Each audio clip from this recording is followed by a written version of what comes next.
Heke sibehê mêvanek werê welatê min bipirse Gorên leşkerên weyên qehreman li kulê Ez dê bêjim Serdaro lî welatî li ber her coka avê li ber her kaniyek li ser her kursiyê mizgeftê li ber deriyê her malek li her dêrê li her şkeftê li ser her kevirê çiyayê bilind li ser her darê baxçan li vî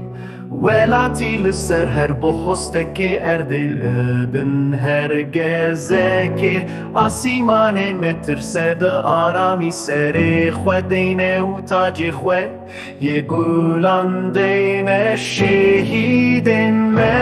razayîne li çaraliyên welatê me xwîna wan bûye gulên sor li seriyên me Axa ku tu lê dipêçikî çîrokek tê de veşartiye her bilind bûye çiyayê riya azadiyê heke tu li stêrkan binêrî li wir çavên wan diçîrûsin heke tu biharan bifikîre bêhna wan di nav gulên nû de heke bayê hênik lê xerûyê te ev e destê wan ê dilovan ew ne mirîne ew ne windane ew di her pêngava te de bitirene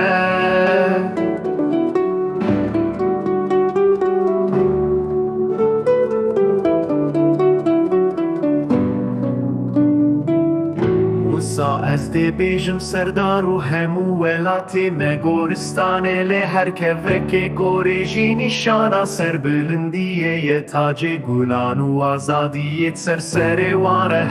her kursiyê